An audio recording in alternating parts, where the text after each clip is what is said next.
let's maybe start by introducing. Can you please share, how do you usually introduce yourself? Well, my name is Bodhin, which is a Buddhist name, which means intent upon awakening. Okay. So it was given to me 25 years ago when I was ordained. And I'm founder and director of this retreat centre, Solterena, where we teach mindfulness, and particularly teacher trainings. So you call yourself a teacher, not an instructor, or? Yeah, I call myself a practitioner, facilitator, So a lot of teacher, practice. mentor. Depends on the scenario. Okay, so there is no one like title that you prefer to use when we're talking about, for instance, mindfulness context? No, just me. The human me. Okay, but nice to meet you. What does it mean for you to be a teacher, instructor, facilitator of mindfulness? What does it mean? It means I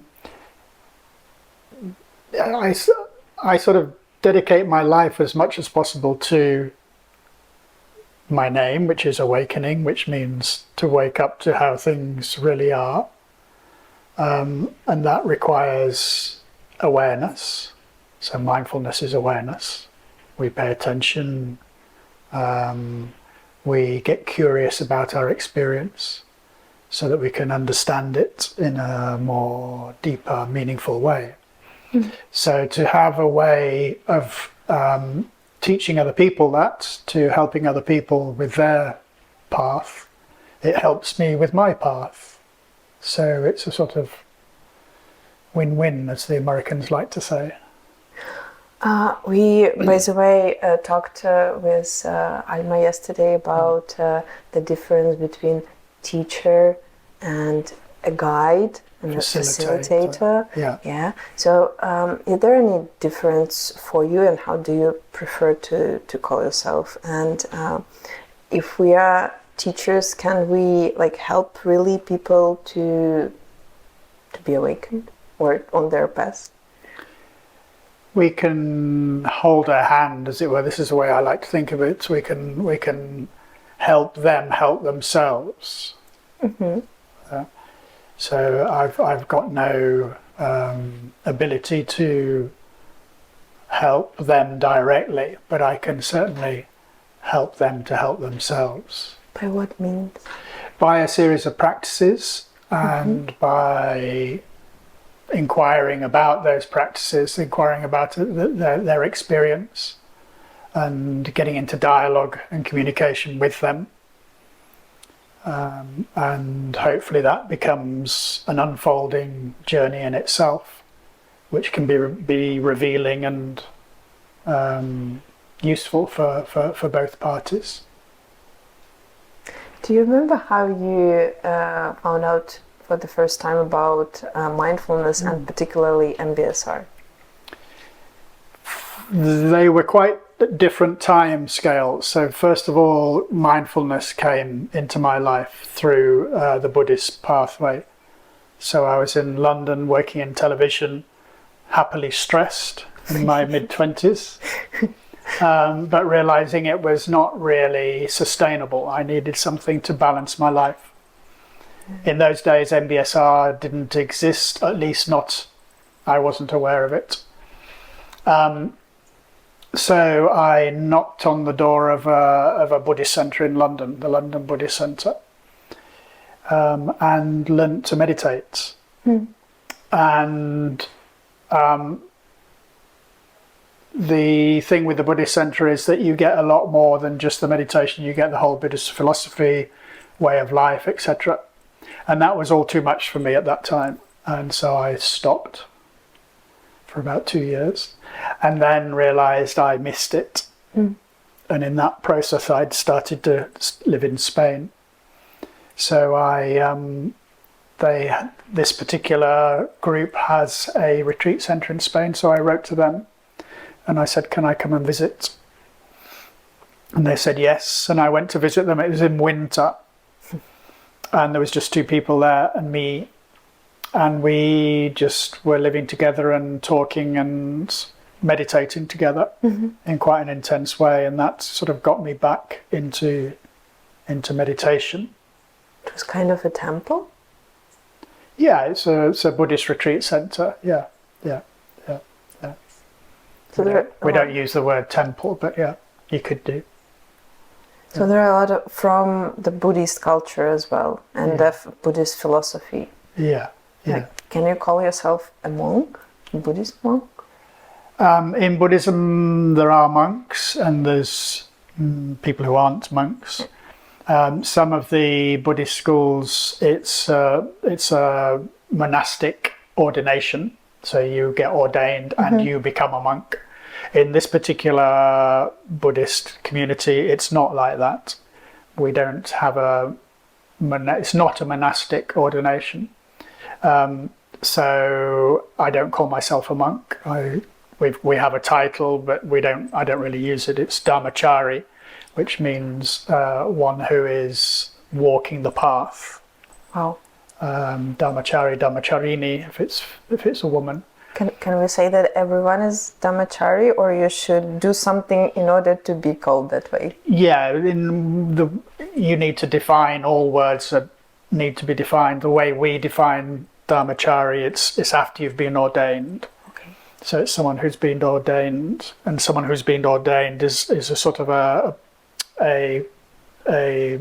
way of life of taking the meditation and the Dharma as much as possible into their life, as much as they can. Usually those people, do they have like an ordinary life like we imagine it ourselves? I mean, do they have families, work? Yeah, so the monk doesn't have a family, doesn't generally work. And dedicate all his life to... Yeah, his or her life to the spiritual path. But that's within a very particular cultural environment, like in the East. Here in the West, there are people who do that, but it's not easy. So this particular ordination was designed for people to be working and living and having families and children. But still, you can still take the meditation and the Dharma and mindfulness into your life. So we don't differentiate between monk and lay. We just have one ordination. It's the same for men and for women. So it breaks quite a lot of some of the Buddhist traditions. But it's more appropriate and more freeing for people who don't come from that cultural environment where monk and nuns are supported by the community. Monks and nuns, a Buddhist monk isn't generally supported by the community in the West. No. There are a few, but it's not part of our culture. So it's a form of Buddhism which sits well with me. So yeah, I have been married, I have a child, I have a boy, 19-year-old son, and I have a relationship now, and that's all fine. So what it demands you to follow a kind of practice, or you also need to, I don't know, be present at some places or do some stuff? There's no rules. Yeah. There's no, if as soon as you have a rule, then you've sort of lost the plot. Okay. So it's a personal, you go into a personal relationship with your process, your spiritual path, and that changes sometimes quite drastically in different parts of your life.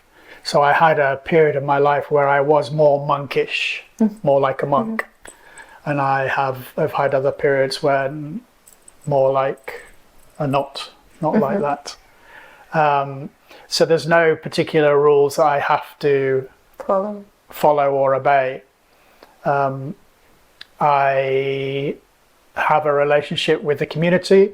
At one point in my life, that was a very close relationship. I lived in communities. I worked in a right livelihood where we would all be working together as Buddhists. And my life was dedicated 100% to that.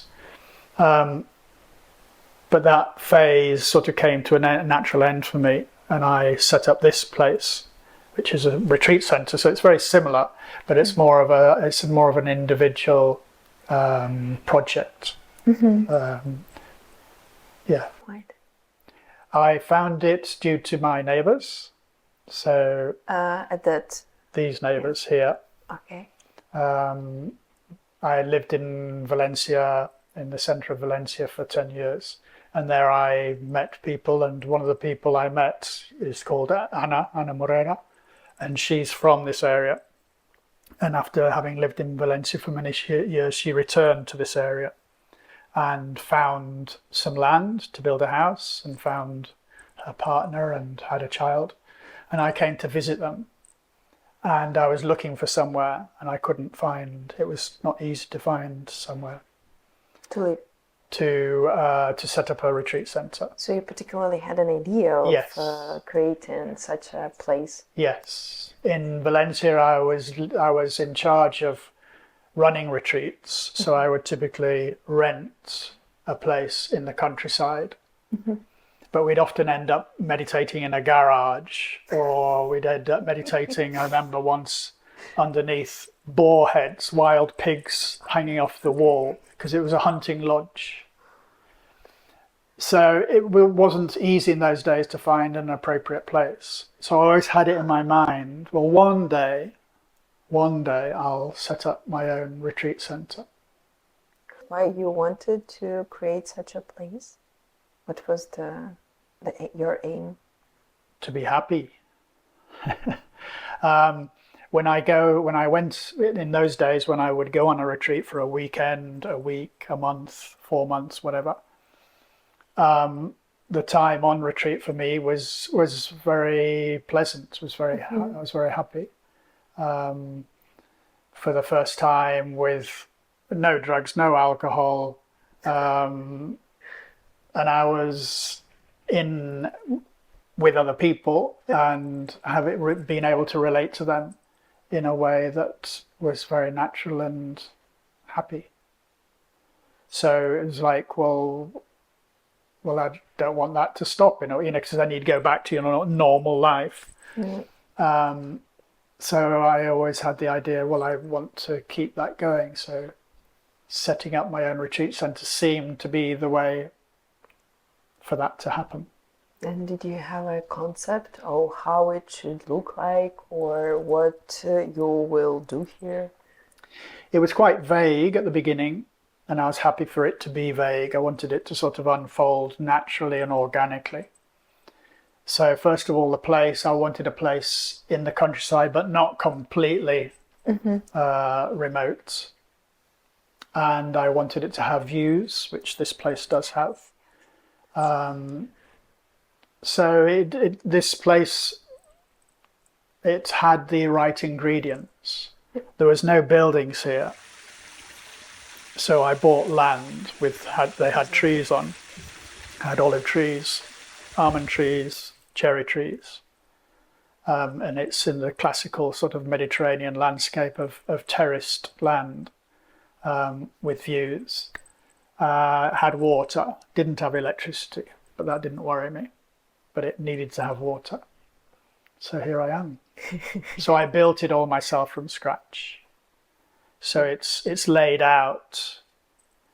I didn't plan it all, but it happened quite organically. I didn't want the retreat, the meditation room, which is where we are now. Yeah.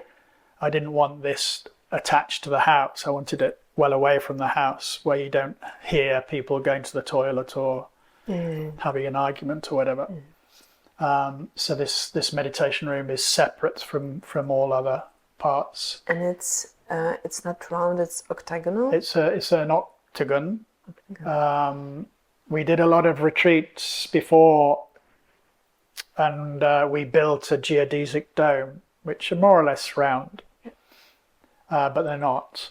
And in Buddhism, we talk a lot about mandalas, which are typically four-sided, but then they break it up and it becomes eight-sided mandala.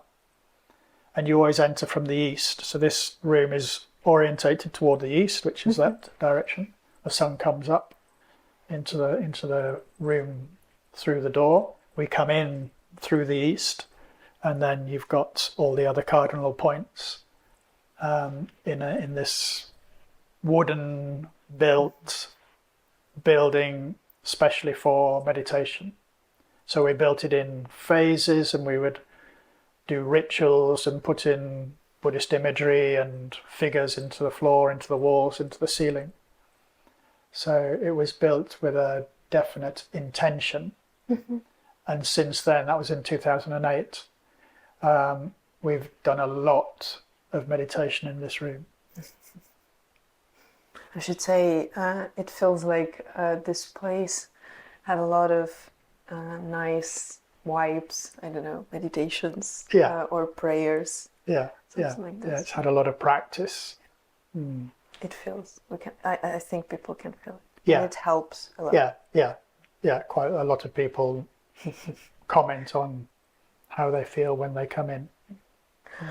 And if I can ask you and come back again to that point where you decided to change your life, let's say, wasn't it like difficult at first to change your life and to learn how to be on your own, to be alone meditating? I think that people are facing a lot of difficulties, and it might be a pain or some difficult emotions that prevent them from wanting and going deeper and into meditation or into practices or into some, I don't know, silent experiences, something like this. So what helped you? Well, I never felt on my own. I always generally would meditate with other people.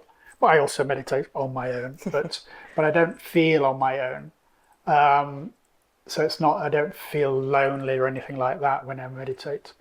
It's just sort of quality time for myself. So when I sit down with myself, I might be stressed, I might be emotional, I might be sad or frustrated or whatever. Or I might be tired, whatever. But giving space to that experience, whatever it is useful. It's useful for me, but it's also, I've spoken to a lot of people about this. It's useful for a lot of people.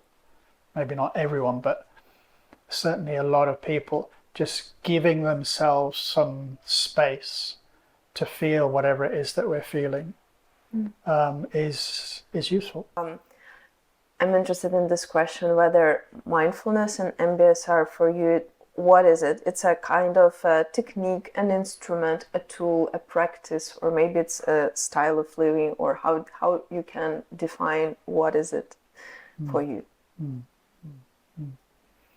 I think it's all of those things. It's a practice. So I practice meditation. It gives me a framework to understand my own experience, and it gives me a framework to then come into relationship with other people. If I have a bit more of an idea about my own experience, then I'm more easily open to understand maybe a bit of someone else's experience, or at least come into a relationship with that and have a framework for dialogue around that, so that we can both benefit from dialoguing around our experience.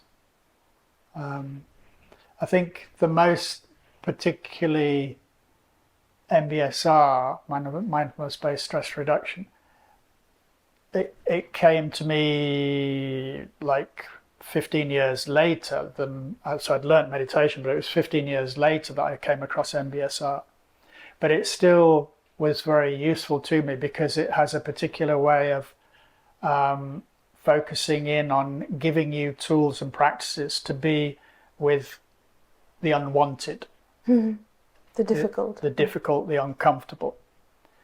Buddhist meditation also does that, but not quite in those days, not quite as explicitly. It's changed, it's been influenced by MBSR too. So when you found out MBSR, you already know how to meditate. Yeah. You had some practice, Yeah. like years of 15 years of practice. So why did you choose to change from the Buddhist tradition to the MBSR? I prefer this exactly framework. It's very similar in many ways, but it's sort of been very creatively orientated towards people and their difficulties. So it's particularly orientated towards stress, anxiety, depression, chronic pain, and other chronic parts of the experience which you don't want. So it's just very clear, and it gave me a very clear way of then being able to teach it. We use what we call the 8-week course, delivered over 8 weeks for 2.5 hours each week in a group session, in a group environment. And I've done it hundreds of times. Like a participant or like a teacher? Both, but particularly as a teacher, as a facilitator. And each time it's different. Each time it comes out differently. Each time the group is different. So it's a real pleasure to work with in that way. So MBSR gave me a way of it also gave me an income. It gave me a way of living, which Buddhism generally doesn't. So I was able to start running retreats, and people came, and so it is a running business. So it's a livelihood. It's a skillful livelihood for me and my partner. And is it only in the way of 8 weeks training that you can learn MBSR and mindfulness, or are there any other ways? You can learn it in many, many ways. The 8 weeks is a useful format. It's a useful, it's not a couple of weeks. It's 8 weeks, but it's not 10 months. It's a sort of a good bite size first experience of what mindfulness might offer. Some people come about it through different ways. Maybe they've done a retreat with some other group, or maybe they've on an app. They've been using an app for a while.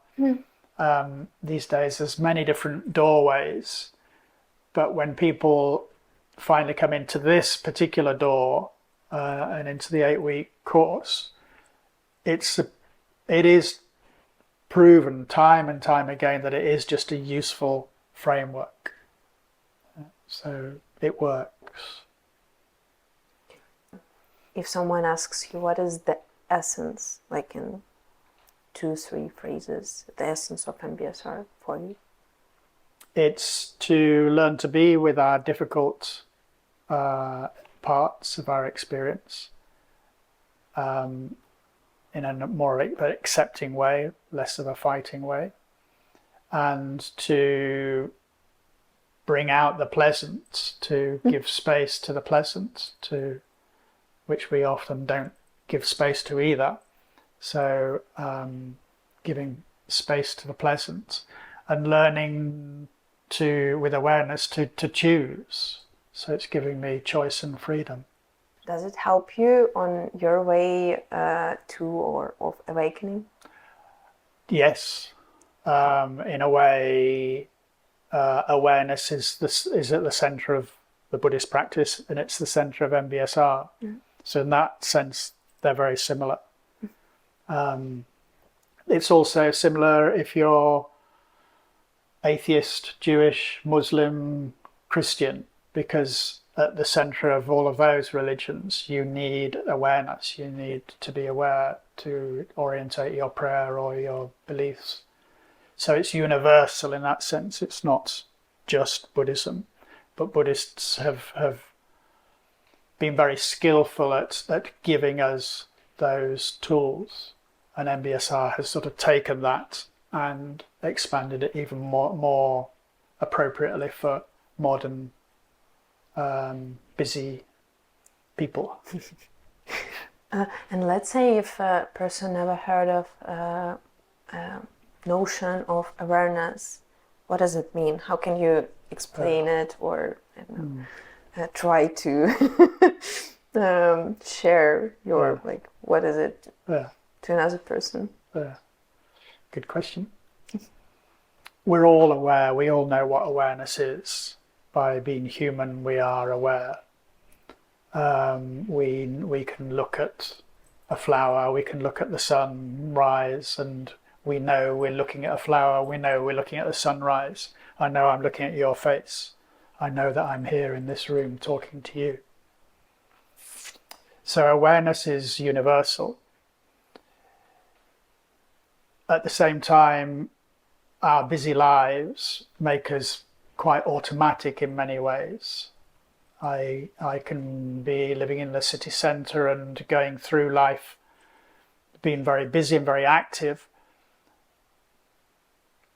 but sort of slightly asleep, slightly sort of automatic, going through life in an automatic way. So these practices help us to sort of slow down a bit and become more aware, so that even when I'm busy in the middle of a city centre, I can also be aware of the fact that my shoulders are a bit tight and my stomach's a bit tight, and I'm worried a bit about time. And then if I can be aware of all of that, if I can use that same awareness to be aware of what's going on more inside me rather than what's more outside, then that can be very, very useful in navigating the world, navigating the modern life. Can we say that awareness is a key or a way to happiness? Yes, definitely. I think to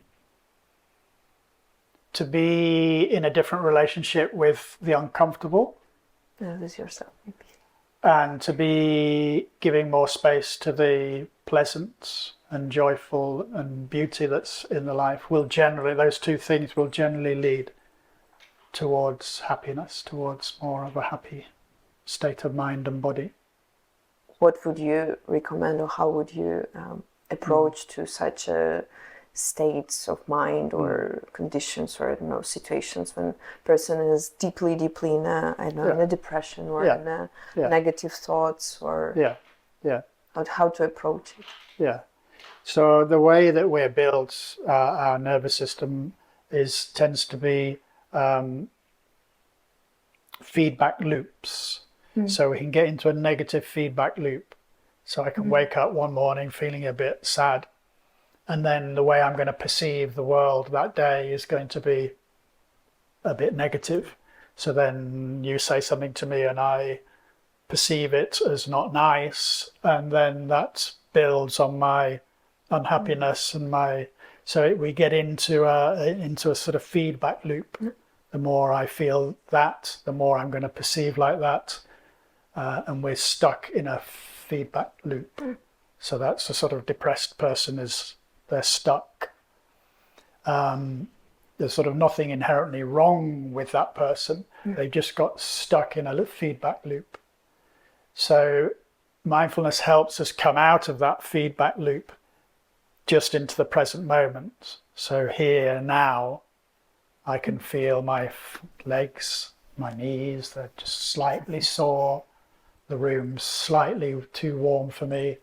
I'm aware that I'm quite engaged with this interview. So this can help me come out of those sort of feedback loops. And then I can notice that your smile is beautiful. The the view out the window is beautiful. And that can become a feedback loop. So then I can see, oh, right, so the smile's beautiful, the outside is beautiful. There's at The least feeling in something. my belly is quite beautiful. Everything's beautiful. So in that sense, we can choose which feedback loop we want to keep running. And the process is moving our energy from this feedback loop, which is quite depressed orientated, to this feedback loop, which is quite happy orientated. Is it also about like training our focus and our attention so that we can not manipulate, but let's say orient our attention in the right direction, in the direction that we would like it to be?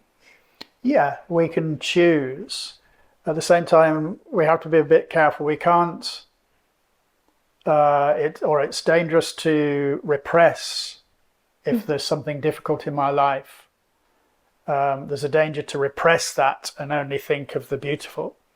So we need to do both. We need to acknowledge the difficult, give some space and time to that. And particularly our relationship to it. Is it one of pushing away, or can I be with it? Even though it's difficult, can I be with it to some degree? And open up to the pleasant and the beautiful. If you do just either one, there's dangers in that. So we need to sort of do both and have practices that include both. Mm-hmm. And sometimes you hear a meditation which is very orientated towards the beautiful, but that, I think, can leave people behind because they're not giving space to the difficult first. I've got a difficult question, I think. How can we find inner stillness and peace in such times when we have so much, I don't know, wars, stress, global warming, I don't know, a lot of different news situations that can disorient us or, Yeah. There's lots of external stressors. You live in the Ukraine, you've got a war there. I live in Spain, we don't have a war here, but maybe I've got an overdraft and I've had a divorce and whatever. We've all got things which are difficult and can create a lot of suffering. And that needs acknowledging, that needs witnessing and giving space to it. Even if it makes us feel pain. Yeah. So, if you were to lose someone, and you would be going through a grieving process. You can't deny that grieving process, but you can give it space in your life. So maybe you sit down every morning and cry for half an hour. That might be useful to you, where you can look at your grief and write about it and be with it in a slightly different way. You can, by giving it space and being with it in that gentle, kind way, we can sort of walk through a grieving process, for instance, in a bit more of a skillful way. It's still difficult and it will still take a certain amount of time. But with awareness and with a mindful practice and with other people around us who can help and support us, we can walk through a process like grieving and not get too stuck in it. While without those things, there's a danger that we get stuck in a grieving process, and that becomes our feedback loop. So it's like acknowledging and respecting what is happening to you, but then Also acknowledging that it will take some time to arrive to this inner peace. So, because there is no like straightforward, direct way to find your inner peace or happiness. No, there'll always be wars on some level. There'll always be suffering on some level.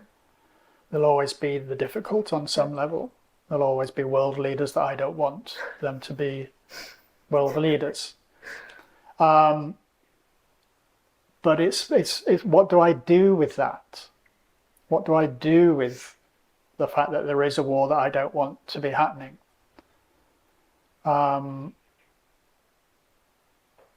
And mindfulness and awareness can really help me, and seems to be also true for a lot of other people, to be with those really difficult moments and experiences, but in a different light, in a different atmosphere, which can be very relieving and supportive.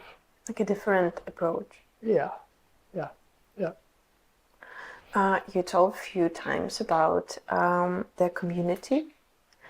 So my next question is about community and people. How did you find your people, your community? By looking, by searching. So most people start their particular journey by something that makes them want to search, to look. So it might be pain, it might be discomfort. In my case, it was a stressful lifestyle, and I wanted a more balanced way of living. That was my the thing that sort of made me look. And then I literally picked up, in those days it was a newspaper or a magazine, and found an advert and rung up a phone number. These days it's generally through the internet, so we advertise, we promote on the different social medias, etc., and people find us and come, and then we attempt to create community once people have been here by keeping them in touch with each other, so that they can start supporting each other, and so the circle sort of gradually starts to expand. Nowadays we can easily find anything on the internet, but it created, in my opinion, another problem, that you have too much stuff. You have too many possibilities. You have too many offers. So how to choose? Because there are a lot of I think that there are a lot of even mindfulness centers or offers. How to choose correctly? I think you have to really sort of sit down and write down what your intentions are. What do you want with your search? So I'm going to search. I'm going to sit down on Google or ChatGPT and put something in. What are you going to write? What do you actually want to find? So you might something stress relief or I don't know, pain reliever. So you might so I want stress relief. But you might be able to be more specific. You know, what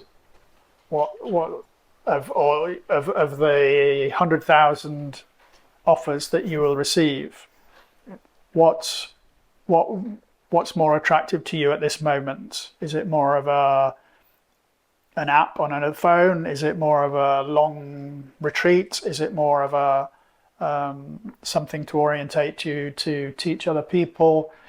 You need to refine your search, and the more you refine your search, the closer you'll get to what you're looking for. Speaking to other people is very useful. And your intuition. Don't forget your intuition. So some people have told me they found this place quite intuitively.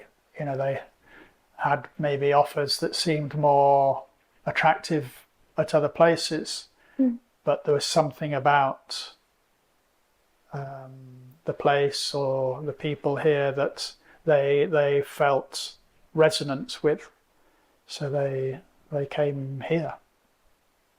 And talking about silent retreats, I would love to touch upon this question because, we talked with you lately that for someone it can be kind of a stressful experience as well. I know that, for instance, in Ukraine we have a lot of different offers of different kinds of retreats. Even those that are not retreats might be called retreats, but whatever. If you are going, for instance, on a silent retreat because I know you would like to just check it out or try it, what would you recommend? How can I get prepared to a silent retreat? Because silence might be challenging for someone. So how it's better to prepare yourself? Well, first of all, read very carefully what they're offering. Read who is going to be leading it. Read about that person or those people. And then once you've decided, okay, I don't really know, but I'm going to choose this one, then prepare yourself as much as possible. Ask them, the people who are leading the retreat, what do they recommend for preparation. Generally, the more that you can have a personal practice, a daily personal practice going before you go into the retreat, that will be helpful. Oops. That's okay. You can take. I will check if Hola. ¿Dónde estás? ¿En la sala? Estamos en la sala con la entrevista. Lo hemos cortado. Uy, perdón. Vale. Perdón, que no sabía. Vale, Dios, 10 minutos. No, nada, que no. Sí, nada. Lo que necesitéis, perdón. Yeah, we're talking about checking out the information and asking more questions on how to prepare. I highly recommend starting to journal, starting to write. So buy a little booklet or a big booklet. Some people find it easy to write. Some people don't find it easy to write. So I do recommend that you do start before you come on a retreat, even if it's just a few words. It really helps to get things out. I feel sad today, write that down. I feel happy today, write that down. I had an uncomfortable chat with someone at work today, write that down. And then, what did I feel? We talk quite a lot about a triangle, like so thoughts, emotions, body sensations. So start to get in touch with your experience in those three ways. Through writing can be a very useful preparation. Personally, I adore it. So simple, and at the time when I first found out about this triangle, that I can, and I use it daily because it takes me nothing at any point of the day just to remember and ask myself about my thoughts, emotions, and my body sensations, and it already helps me to come back to a more peaceful state of mind at any point of day. Yeah, and it might not be even peaceful. It might be that you get more in touch with your frustration or whatever, but that can also be useful. I feel frustrated because of this, and this, and I feel it in my body. Funnily enough, today I feel it in my shoulders. So write that down. And I've got lots of thoughts about it. So then you get more in touch with your actual experience. And then keep it alive as well for the pleasant. I saw a child smiling on the bus today, and it filled me with just a moment of happiness. So write that down. And how did that make you feel? Oh, it made me smile, and And what it helps you with, like just writing it down. What does it A lot help? yeah, because a lot of people ask me like, okay, but writing down and what?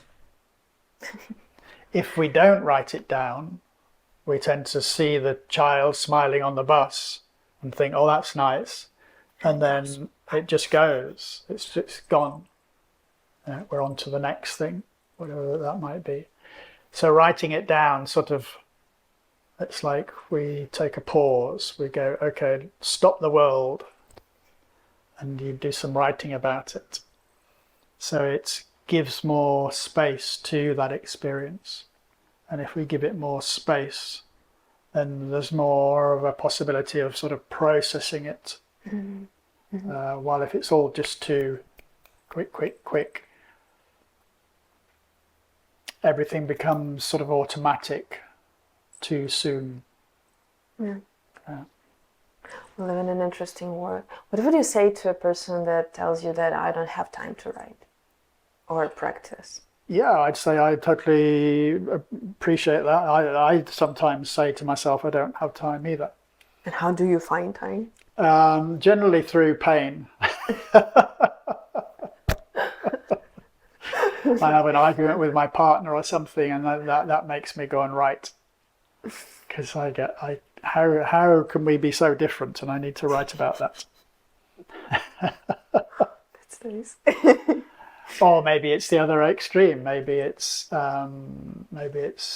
maybe a friend came and gave me a hug which lasted for 30 seconds or something, and I just felt totally at one with that person and felt very warm and fulfilled. And writing about that gives that space. So, yeah, I appreciate that we are all busy and don't find time for these things. So you need to sit down as well when you do have time and decide, well, how do I want to live my life?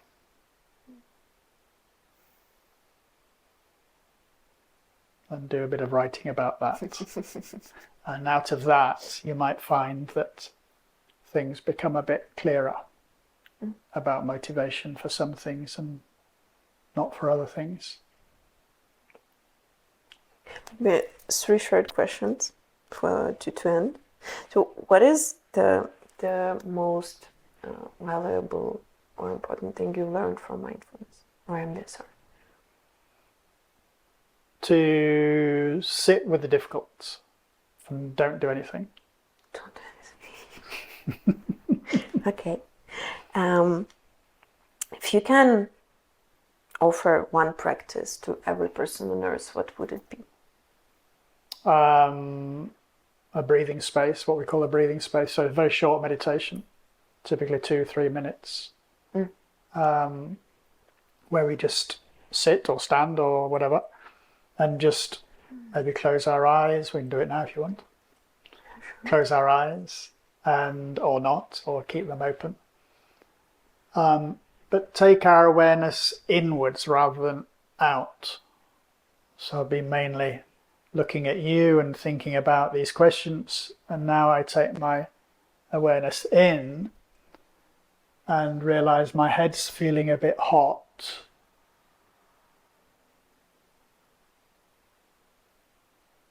My knees are a little bit sore. Not much, but a bit sore.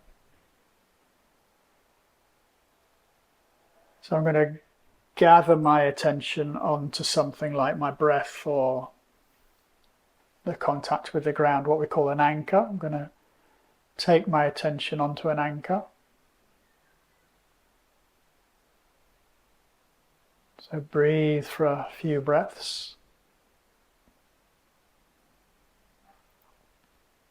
Remind myself that there's nothing really to do. There's nowhere to go right now.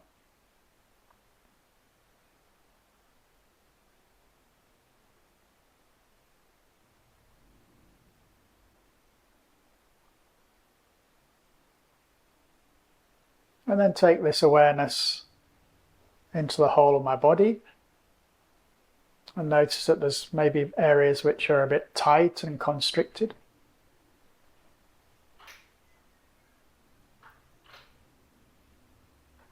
but also maybe there's areas which are quite soft and open and even expansive.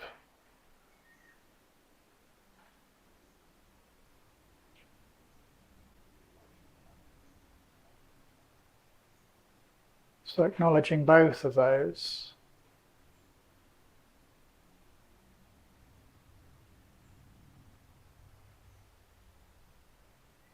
And then just bring this short meditation to a close.